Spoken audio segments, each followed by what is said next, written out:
So tonight, as you can see, we have a panel, but each will speak somewhat individually, and then we'll open it up for questions towards the end. So we're starting off with Dr. Saputo. Len is a board-certified internist with 50 years of experience. He's pioneered the development of integrative, holistic, person-centered preventative healthcare model called health medicine. He is the founder of the Health Medicine Forum, a nonprofit educational foundation, and the Health Medicine Center in Walnut Creek. Len is a practicing physician, motivational speaker, television and radio personality. In fact, I met Len about 16, 17 years ago through my mentor, Raymond Francis, when he was on the radio with him back then. He is the author of the Nautilus Gold-winning book, A Return to Healing, Radical Healthcare Reform and the Future of Medicine. Len's free website, drsaputo.com, as you can see up there, has more than 2,500 audios and video files organized to provide completely free integrative information on more than 30 common health care conditions. So everybody welcome Len Saputo. So who's this guy to my right? Maurice Bales, yeah. Well, I'll let Maurice introduce himself. He knows what he did better than I do, but I know that he's been involved as an electrical engineer without any fancy degrees, but he's taught PhDs at UC Berkeley. He's been involved with NASA, and he probably knows more about light therapy than anybody I know. So I'll just go ahead, Maurice. What have you done? Well, what we've done actually is we've developed different applications of infrared. We've developed the first digital infrared camera in like 1980, and Len has been using this camera. The camera is 30-some years old, and he uses it every day and has for many years. It has 600 optical line resolution, highest in the world at that time. And we invented it actually for industrial purposes, like looking at the missiles and stuff. But we then started looking at using it to look at nerves, the heat from the nerves, from the sympathetic nervous system mostly. And we did that for, I don't know, 7 or 8 years. And then one of the doctors that purchased this camera from us called me one day and told me that she had used a laser for, she was going to be in a carpal tunnel study, and she used this laser, and she had the person sitting in front of the thermal imager, and she saw the blood flow changes. And so she called me, she was all excited, and she said, "You got to come out to Pennsylvania to see this." And I said, I was in California, so I'm not coming out there. And she says, "Well, you will when you see these pictures." So she sent me some pictures, and then actually what happened is we developed the first photon stimulator, and we actually had to use an array from the military that they used to make infrared projections for their missiles. And I don't know why they sold it to me, but they did. And so that was the first photon stimulator. And then I met Len, I don't know, 18 or 19 years ago. And I'd written a article on breast cancer using the infrared camera, and then taking a series of images and then processing the slopes, and then using convolutions to actually look what the inside of the breast looked like. So you could see all the little blood vessels going to the tumors.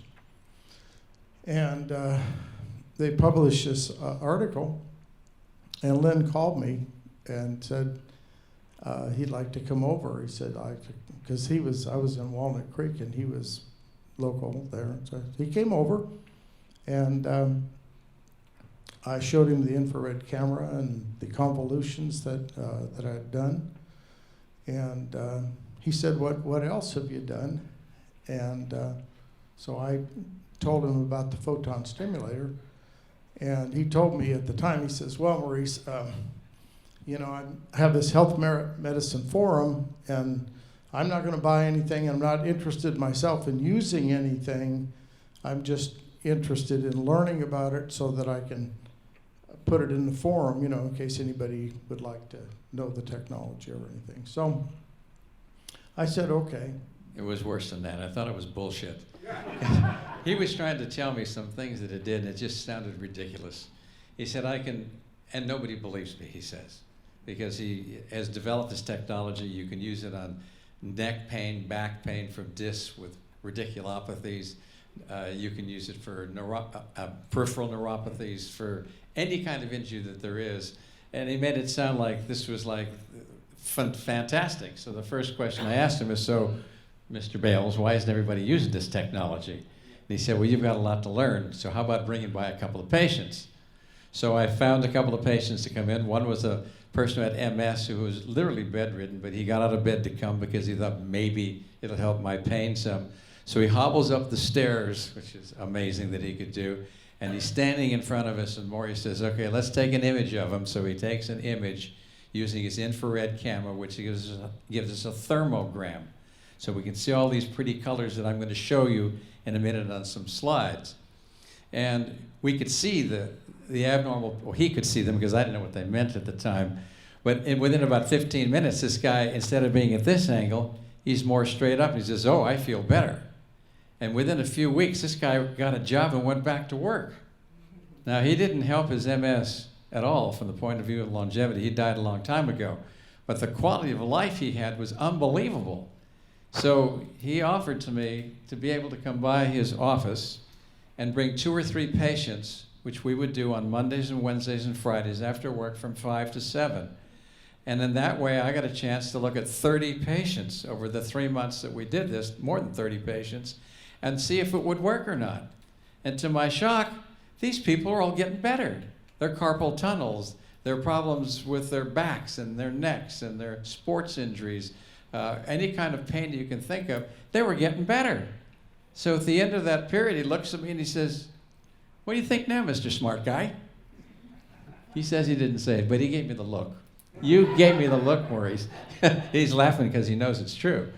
And then we started working, and we've been working since 1999. This is our 17th year.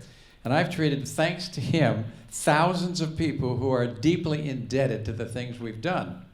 I'll give you one example. About a week ago, somebody came to my office who's 77 years old. He's got stage 4 lung cancer, and it's terrible. He's got a bad back. He's got a peripheral neuropathy.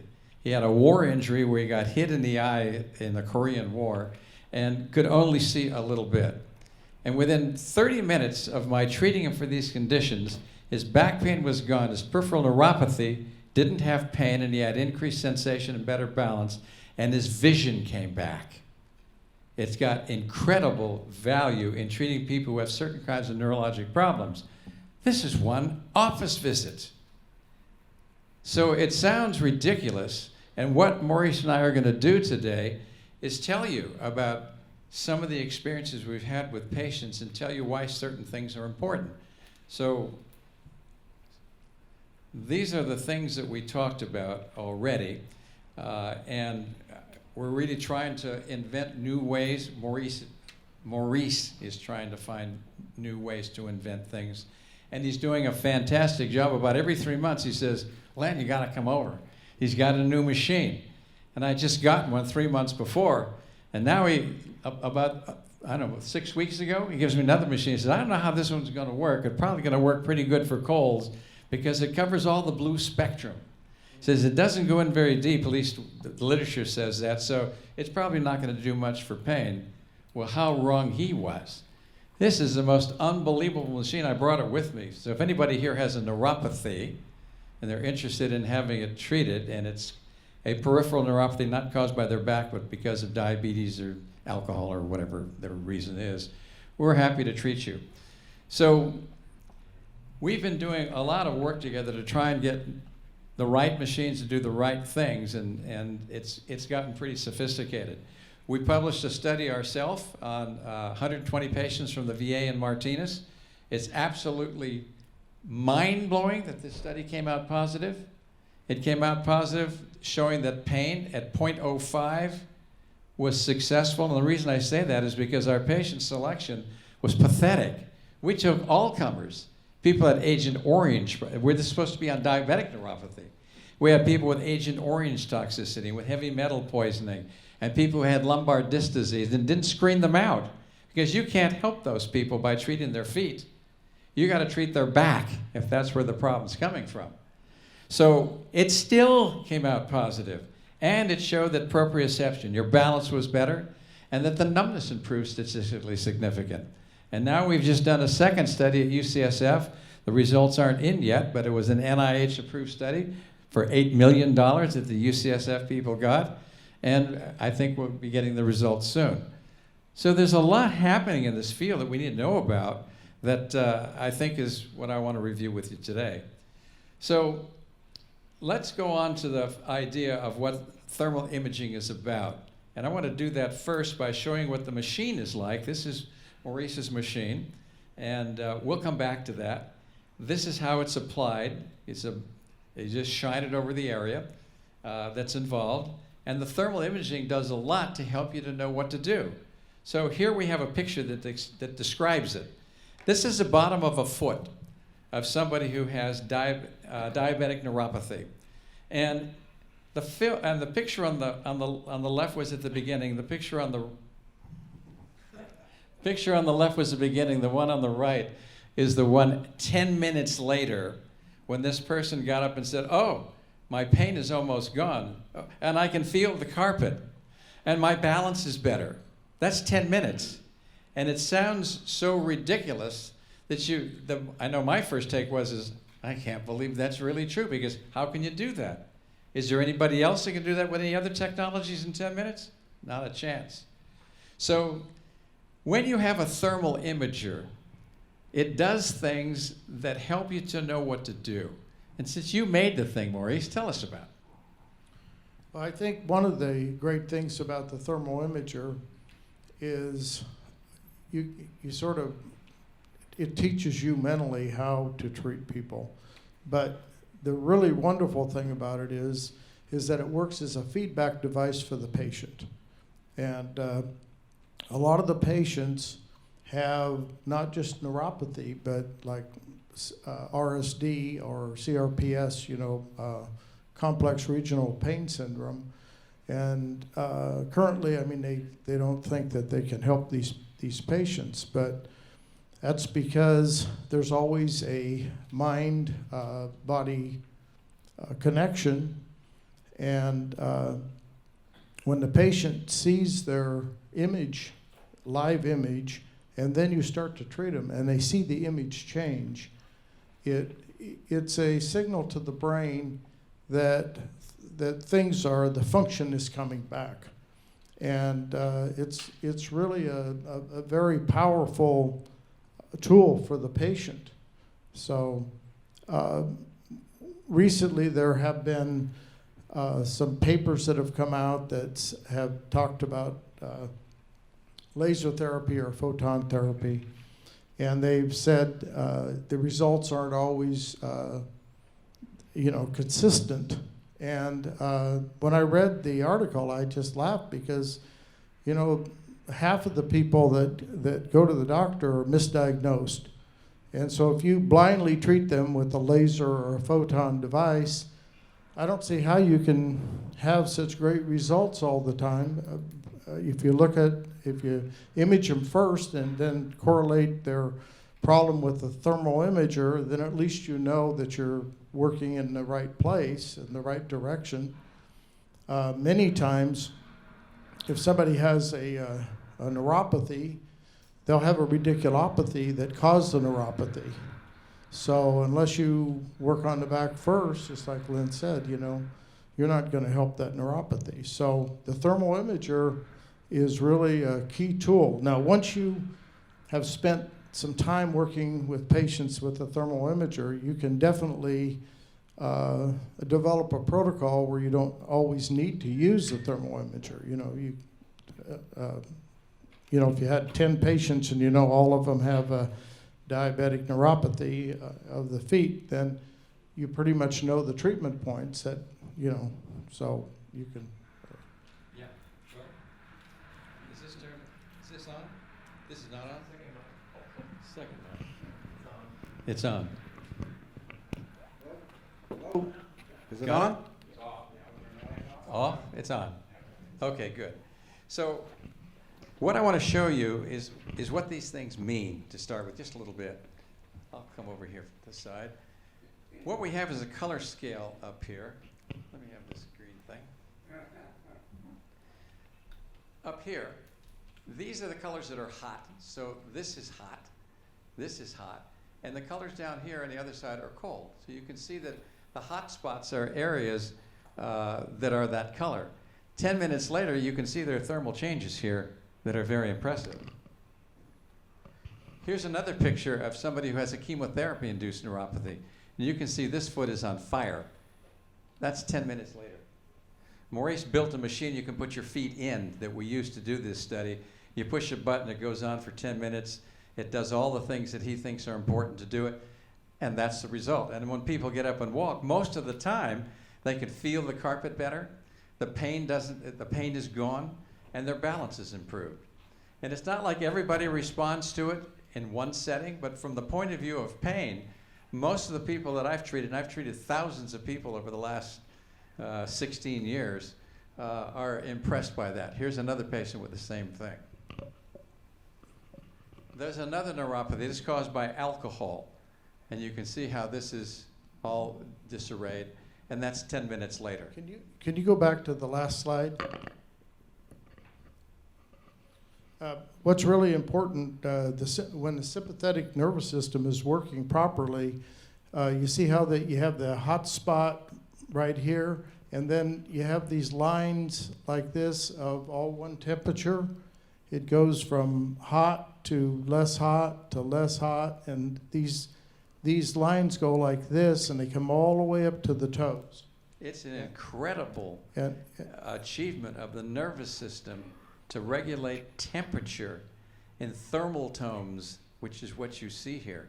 And when you lose that, it's associated with loss of function. When it returns, function usually comes back. So it's one of those signs that tells you you've done a good job. Okay? Here's another one of somebody, and that's 10 minutes later. This is a man who had diabetes. He had a problem with gangrene. Let me have that, Maurice. And you can see he lost a toe here. And he's got an ulcer here and an ulcer there that goes into the bone. And that's osteomyelitis. The treatment for that is amputation. So he was a patient somewhere else, heard about what Maurice's work was about, and came to see me and said, "Can you save this toe for me? Because I don't want to have to go through the amputations." And I said, "I don't know if I can, but I'll treat you twice a week with the light, and we can do that for 2 or 3 months." So we did that, and the result is, as you can see, that healed, that's healing, and he never had to have the amputation. Here's another even more impressive one. This is a woman who was in an auto accident. This is a picture of her calf and her foot. And you can see here she's got 3rd-degree damage to the skin there. It's going to require a lot of treatment in the way of grafts and rehab. And so she called from LA and said, "Will you treat me with the light? I heard it's doing some good things." So I said, "Fly up, we'll see you as soon as you can get here, and stay for 2 weeks." So I treated her twice a day with light, and that was with the original machine we had that's got 1/80th the power that Maurice now can deliver with his technology. And in 12 days, that's what you see. A little bit hard to believe. Here's another person who has something called reflex sympathetic dystrophy. You were here, Maurice, when I did that. Remember, we were treating the thoracic spine because that's where the sympathetic nervous system is, and we were imaging the feet at the same time. And when you see a cold foot like this, that's RSD. And in 5 minutes, it all went away because we corrected the sympathetic dysfunction by treating one spot that appeared hot on the back. So it's telling you what you need to know about thermal imaging and its importance. So all these people who have different kinds of fancy low-level lasers or real lasers or LEDs or whatever they have, unless you're really good and can see things like this in your mind, some chiropractors and acupuncturists can do that, and God bless them. But if you're like me and you have to see what you're doing and do it in real time, because we do this in real time. So we're looking at the effects that we're doing. It makes a big difference. We also have our patients who are looking at this themselves. So I'll have them stand up in front of a mirror. I'll put the imaging monitor so they can see it through the mirror, and they can watch these changes happen as they occur. And that's probably one of the most amazing things that this technology does, because you ingrain in your head what you see, and after you do this a few times, the patients actually don't need the light anymore because they get programmed to do it themselves. And the way I found that out is I was treating somebody who was very sensitive to the light, who was having, he was a guy that injured his back at age 28. He had a repetitive stress injury. By age 32, he had a discectomy. He had a fusion. Then he had rods put in. Then he had rods taken out. And then he had a prescription to go to UCSF to have a morphine pump come in. So this guy at age 32 was in deep pucky, okay? So he comes in and I'm treating him, and he's getting better, and he's very sensitive. I know that his problem started with a TMJ problem, and that's what screwed up his back. He clenched his teeth like crazy. That screwed up his neck, and then we did the repetitive stress things he was doing. His back popped, and that's where it came out. And that's where everybody focused their attention, was on that. So we treated him before he went to get the morphine pump. Within about 3 months, he was off all of his drugs. He was going to the gym and felt pretty good. Amazing case, probably the most amazing case I've had. So I'm bragging the best I can by giving you the best cases. And there are plenty that don't respond that well, but about 80% of people do respond to the light. And one day I was treating him, and I had it on his jaw, and he felt the tingling in his toe, and then he felt all the responses in his back, and I was looking at the thermal images, and we were treating him, and it was all these changes occurring, and I thought, holy smoke, this has been a good day. And I looked down at the machine, and I had never turned it on. So if you think that you could do that with the first treatment, forget that, because it's never going to happen. You get the result you expect, nothing, because nobody really expects it after they've had pain for a few years that they're going to come in 10 minutes and you're going to fix their back. And we don't, but we do make a big difference in 10 or 15 minutes so people know the difference. But you condition them to be able to experience this, and then all I have to do is see it. And I did this another day, Maurice, I told you about this. The whole day, I treated everybody with the machine turned off. They all got better the same way. But these were all people I had treated all along. So what we're looking at here is amazing biochemistry and physiology, some of which is directly responsible to the light, because you can't do this to people if you don't show them what it can do. But even more impressively, it's the amazing effect of the human mind on itself and its body. It's stunning.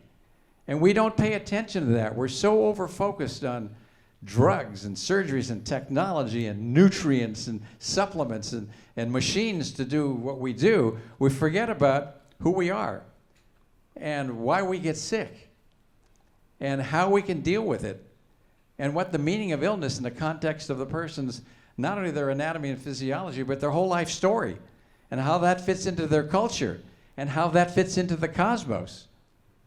I mean, it's a stunning thing that there's so much that's involved with how we live our lives. It's not just light. I mean, this is really cool. And I do it every day because I love it. But Now am I going to get a chance here? I doubt it. Okay, I wanted just to say that when someone has sympathetic overdrive, The sympathetics are a negative feedback system, so it turns down blood flow. So if the sympathetic is overactive, it turns down blood flow. That's why the feet are cold. So you can see, I don't know if you can see it back there, but there's all the bands I talked about are going all the way down to the toes. They're in blues, light blues, and above that are green. See, and see even up here, see how the bands, they're going all the way down.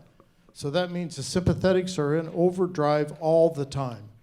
So naturally, the blood perfusion to these feet, in fact, they act like little refrigerators. They pump heat into the core of the body. And the cold RSD is the worst. I mean, the worst pain. The sympathetics have little C fibers for the pain fibers. And one patient told me it's like having all the teeth in your head like a toothache, but all your teeth having a toothache at one time. And they're either on or off. It's not like your sensory nerves. So if you see the opposite, where something's just red, just hot all around without those temperature gradients, that means the sympathetics are dysfunctional. They're not working. So we see that. We see where it's turned on all the way and where it's totally dysfunctional also. And also, a lot of times where you find it's dysfunctional, if somebody has a neuropathy, they'll also get the sores. Where it's hot, then you'll see the person will develop sores where it's dysfunctional.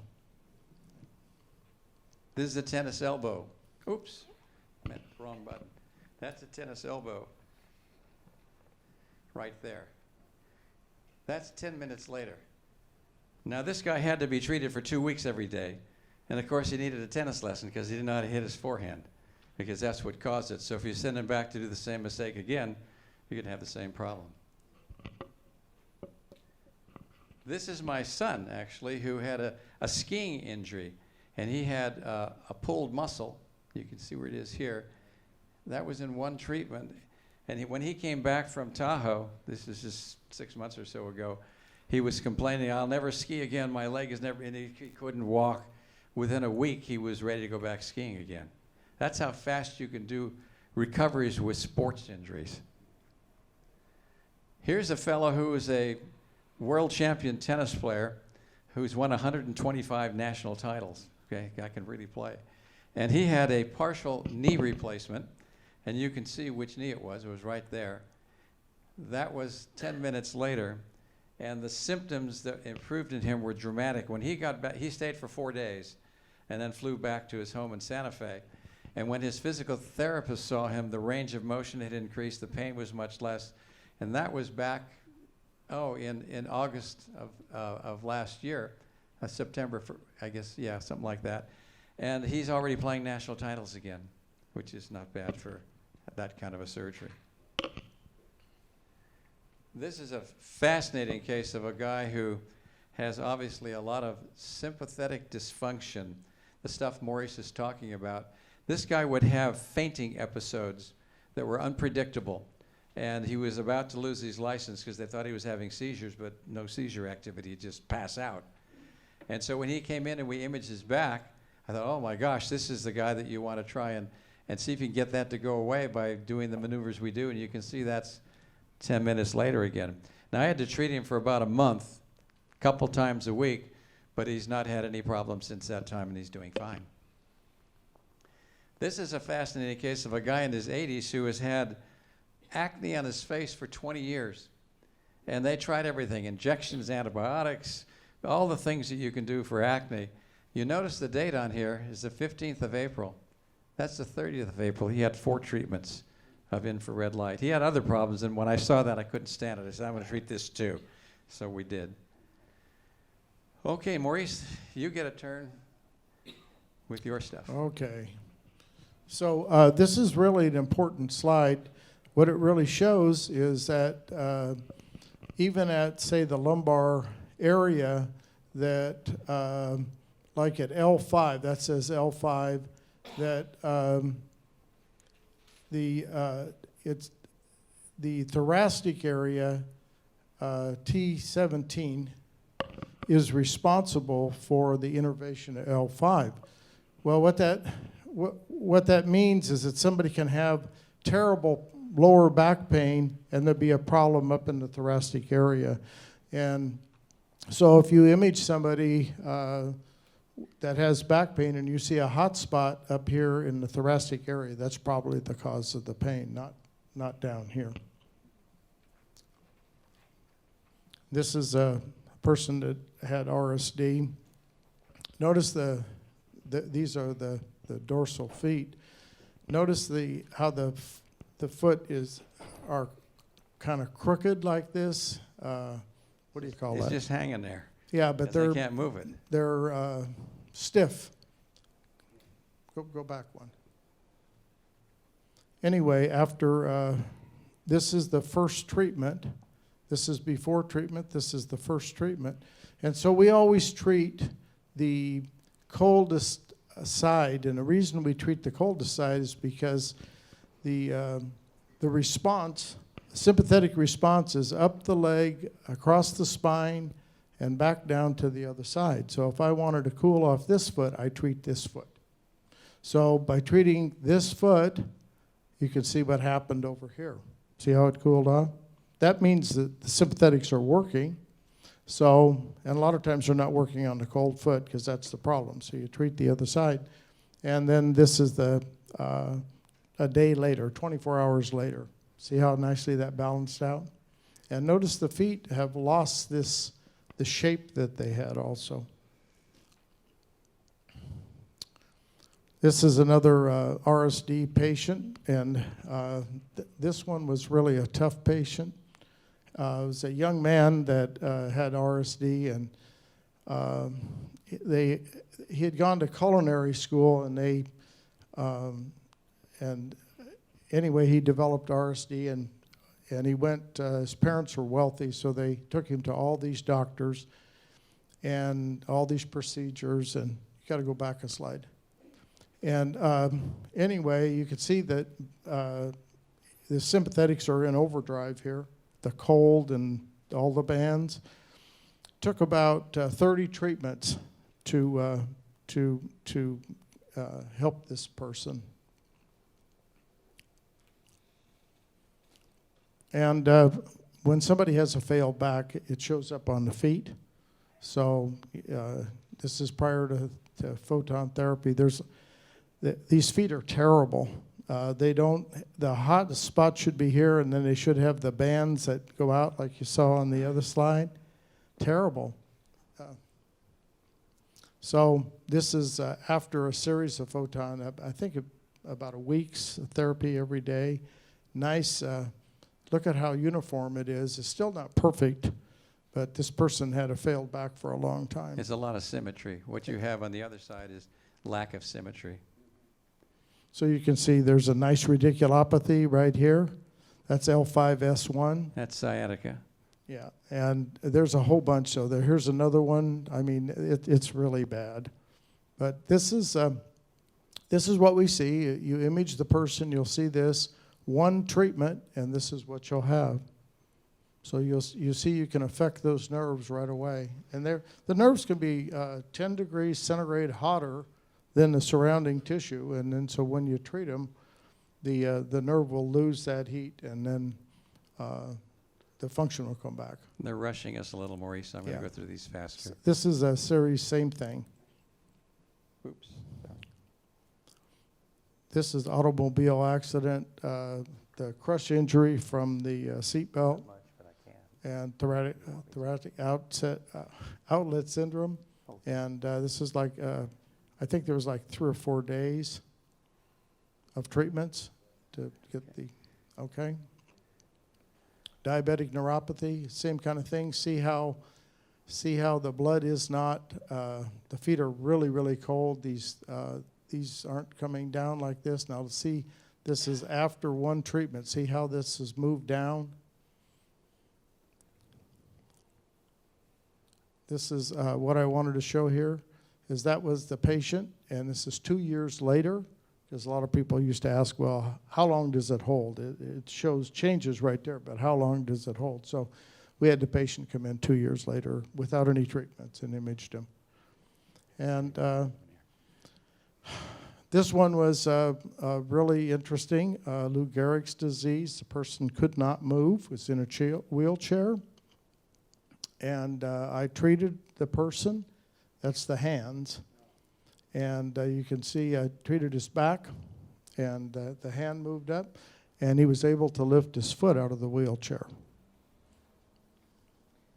These are the things it does, but it's a little complicated, so we don't have time to do what I want to do.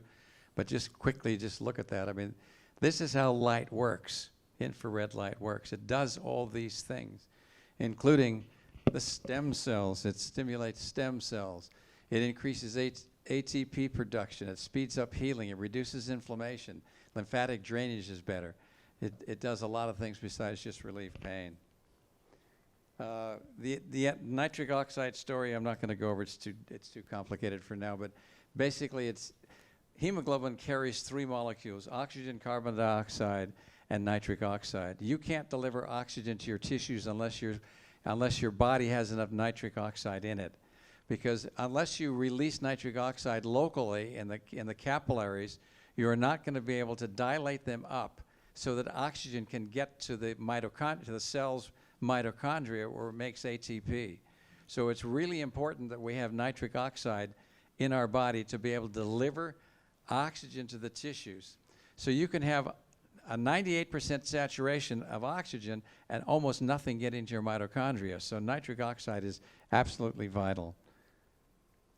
This is something that has to do with how you can work with infrared light and chemicals. And there's a site here that I'll refer you to. It's, what is it? Nitromedicine.com. This guy, Salah Halassa, is a fantastic researcher who's doing some wonderful work that I'm now beginning to do some work with him. I think we're going to do some research together, maybe. But this is how it does a lot of things besides what the light does. We don't need to do much here, but basically when you're looking at oxidative phosphorylation, which is mitochondrial ATP production, this is where you get the effect from using infrared light. This is where you get the effect from using blue light.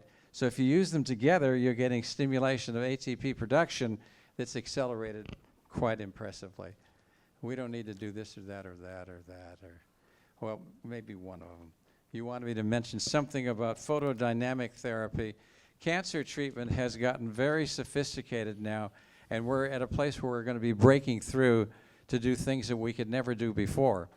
Photodynamic therapy basically means that what you do is, and Bern's going to talk about some of this with methylene blue, but what we're doing now is we're working with people who have the ability to make molecules that you can inject into the body that only go to the cancer cell. So it could be an antibody, it could be something that just goes to a cancer cell like methylene blue will. And then you can give it 3 hours to saturate inside the cells where it sits. And then you can activate a smart bomb that's been tagged onto that chemical by shining infrared light on it. So Maurice and I are talking about how we're going to make devices where we can put this chemical that is bound to the smart bomb that you inject, that goes to the cancer cells and sits there and is attached to it, and no place else in the body. And then you can activate it. What do you think is going to happen to the cancer? It's got to do something to really change the dynamic there. And I'm not saying that's going to cure cancer, but it's hard to believe it's not going to do something. And there's a lot of research going on now that I think is very impressive. So that's where we are with photodynamic therapy. So they're telling me it's time to quit. Take a little break.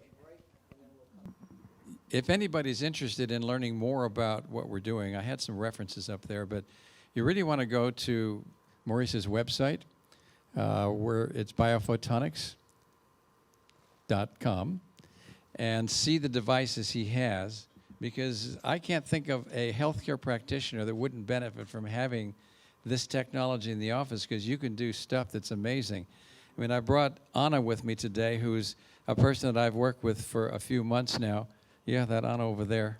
And she has, have you learned anything about how light works? Yeah, she says it's pretty incredible, because, of course, I'm trying to tell you the same thing, and you're not fired. Thank you. Hey, Lynn, one question I have. Infrared is phenomenal. I've used it since the 80s with athletes, and it heals rapidly. On your device, what's the time length on each area that you focus on? That's really crucial. Okay, that's the beauty of monitoring with the camera. Right. If you have that camera, that tells you how long to do it. If you see changes happening immediately and very fast, you want to go slow because you may cause some problems. If it's not responding, you may want to use a more powerful device. You may want to do it for a longer time. So we don't have particular schedules that we follow. There's no protocols. It's all experience and knowing what to do. And that's why I'm trying to train people now how to use this stuff, because the people that make the machines, with the exception of Maurice Bales, don't know. No. And they're saying silly things.